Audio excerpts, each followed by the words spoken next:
بسم الله الرحمن الرحيم. الحمد لله رب العالمين،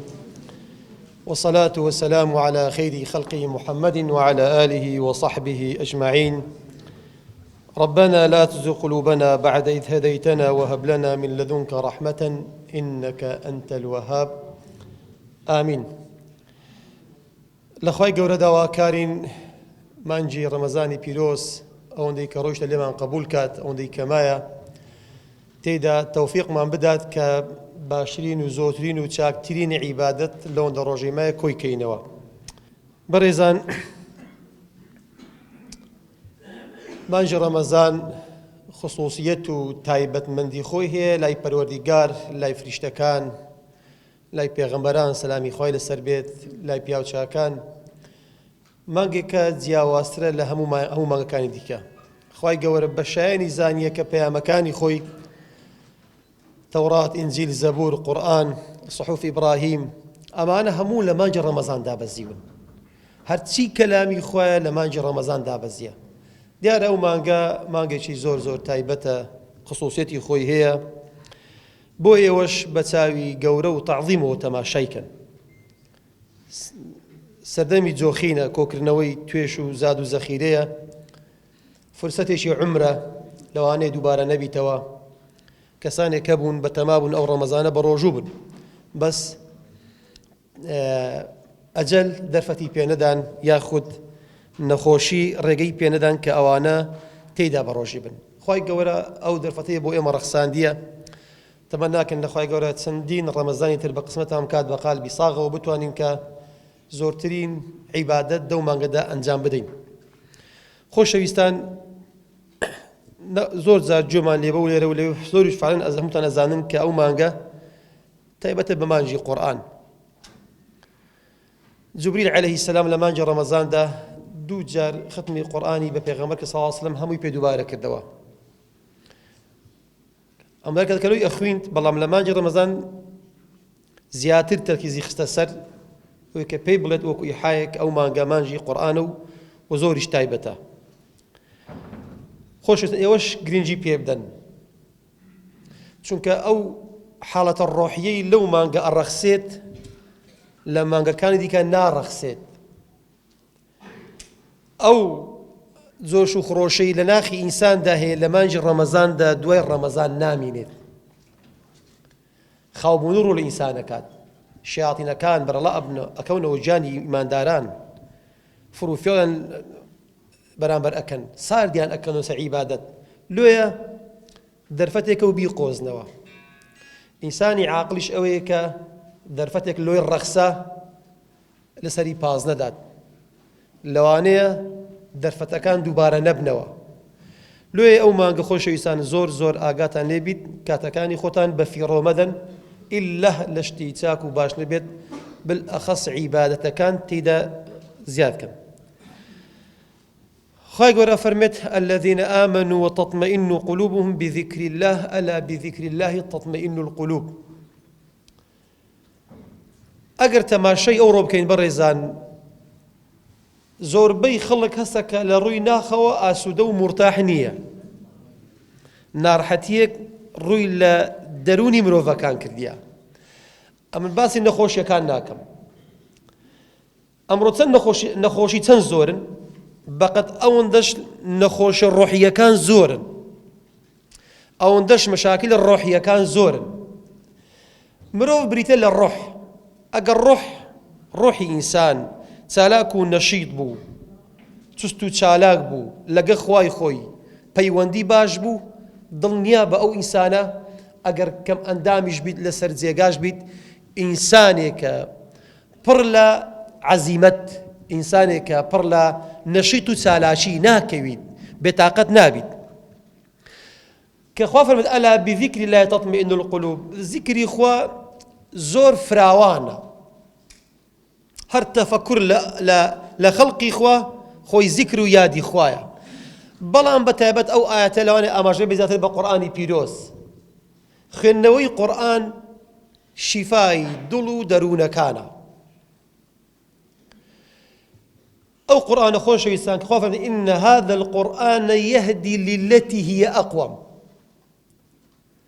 قورآن ڕێنیشان دەرێکە تەنها بۆ یەک لایەن نییە لە یەک گۆشەوە سەیریکەین لە چێن دەرئەتەوێت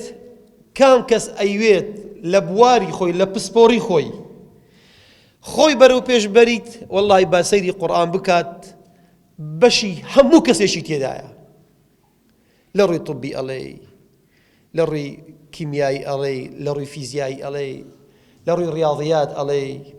لە ڕووی لایەنی ئیجتیماعیەت و کۆمەڵایەتی ئەڵێ لە لای جەنگ و جیهادەوە ئەڵێ لە هەر ڕوویەک تەماشای کەی لە ڕووی پەروەردەی لە ڕووی خێزانی لە هەموو بوارێک بۆ هەموو چین و توێژێک ئەو قورئانە ئەوێت بە باشترین ڕێگە دابت بات ئەگە دەستی پێوە بگری کەواتە خۆشەویستان لەدەست خۆتانی مەدەن تەمەن زۆر کورتە وەڵڵای ئەگەر هەموو تەمەنت سرفکەی لە قورئان هێشتا ناتوانانی لە گەوهەرەکانی قورئان تەواو بەهرەمەند بی چونکە زۆر لەوە زیاترە وی کەلامی بەشەر نییە کەلامی خالقە ئەزانی چی گوتێ کۆتا پەیامە یعنی کامڵترین و باشترین پەیامەکە ناردیتی لە تەورات و لە ئینجیل و لە زبور و لە صحوفی پێغەمبەران سەلامی خۆیان لەسەر بێت خۆشەویستان یەک فەرمووتان لۆ باس ئەەکەم میوادارم ئەو فەرموودێ ببێتە مایەی تەشجیع و هاندان بۆ ئەوەی زیاتر گرنگی بە قورئانی پیرۆز بدەین و زیاتر بێخوێنین بۆ ئەوەی لێی بەهرەمەند بین فرموديك پیغمبری خوا صلى الله عليه وآله وسلم أفرميت القرآن شافع ومشفع القرآن شافع ومشفع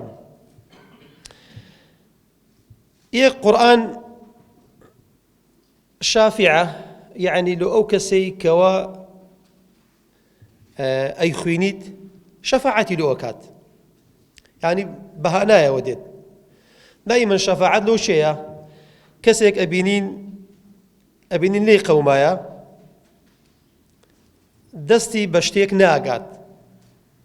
فنا أباد لو كسيك أليكا كلم قومايا بزحمة ورا يارمتين بدل لو قزي رزقارمك أو الشافعة يعني تكاكار لبردم محكميك دائما كسك أقروا له محكميك أكا أليت شاهد يعني أليت محامي مثلا قاضي كاك لو قزية هاوكارم با يارمتين بدا تسنقرين إنسان لروجك كروجي قيامتك كسب هناي كسا ونايت أو قرآن تكاكاري بيت وماحل مصدق أو قرآن وماحل مصدق ماحل شيء بس أقول في ماحل كسك أجر بسيت شكوايك بريت لاي كسك كسكش تصديقي بكات يكسر بلي والله الراس أكي وماحل مصدق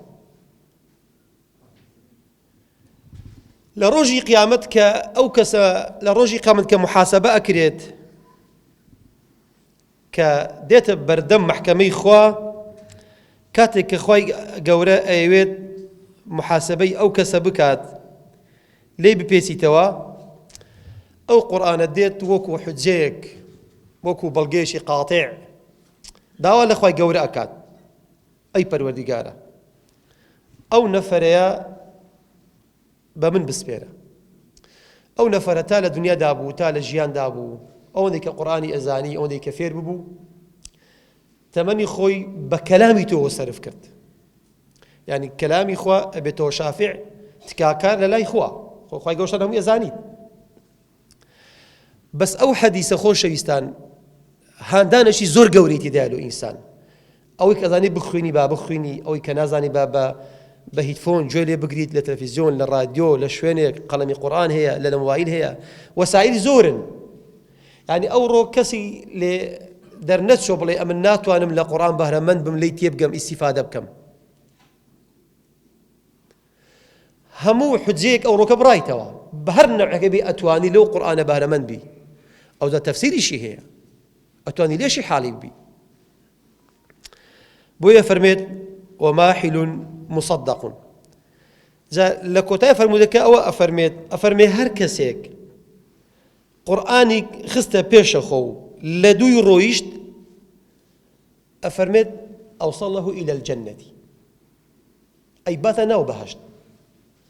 وهر كسيك ببيش قرآن كتو قرآني لبشت خودانه أوصله إلى النار أو كسا خوابا نما دايختنا ودوزخوا لو أبي القرآن خوش يسان لبيشوا بي لبيشوا برنامج همو تاكيك بي لهر بوارك لهر آستيك لهر شوينك لهر جيجايك قرآن أبي سبيت قرآن أبي إمام بيت أبي حكم بيت أبي دستور بيت أبي استفادة لي بكين باشترين وتشاكتين رين شاندرة لبو إنسان أحمد كوري حنبال أفرميت فمن رأيت في المنام رب العزة الله صد زارجاتر أحمد كوري حنبال رحمتي خوي لسربت بخزمت خوي جورا جيتو قصيدة قال كرديا طبعا نادي ذي خوي جورا بلام أكري قصيدة بكرد فقلت يا ربي بأي شيء يتقرب المتقربون منك قال بسالم كل خوي جورا أي پروردگارا أواني كلتون زيق بونوا كبون خوشويستيتو بسكر دويك لتون زيق بونوا بس جيشتنتو بس بون الدوست أولياء خوشويست للايتو أي پروردگارا أبيت أمنيش بي بكم فقال بكلامي على جوابي دامو فرموي أي أحمد بو كلامي من كناريثم لبو پیغمبر صلى الله عليه وآله وسلم فرمي بكلامي من لم نزيك أبيوا فرمي لين برسي يا ربي قلت بفهم أو بغير فهم خوايا مرزي لي تبقين كاتك أخوينو يان لي تينقين فقال بفهم أو بغير فهم لي تبقي ولي تينقي هرچن أتو دوز بي لقى أو كلامي منو لي نزيك بي أفرمي لم نزيك أبيوا خوش يسان نزيك بونو لخواي قورشت شي كم نية زور قوريا ما من نمونه شي عقلي لو بين موا أجر كسك لبر برسك نزيكا لي نزيكا هكا فلان كس لفلان كس لسروشي زور نزيكا لسروشي مثلا دولتي زور نزيكا حموي شكاني أرواتوك لي نزيكا أو هنمونه سادي عقل لا لا لا يعني لجياني دنيا دا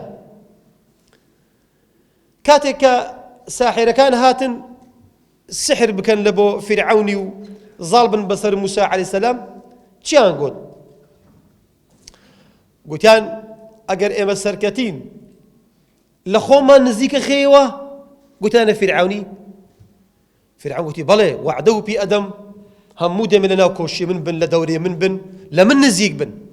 وين أذاني كان نزيك بن فرعون أو ذا جاني شاهنا دس في أكاد أو لدنيا هوايا كسيك أجر لدنيا لكسيك نزيك بتوكا لبوستيك دايا زاري كاباش رازي بيوكات والله براي من أذاني سيا براي من ساقي فلان كسيا خو براي هذا براي ساقي فلان كسيا سيا برك لي يعني نزيكا كبلي مثبت شيء بريزان نزيك بونو لخواي جورا زور جوريا والله زور جوريا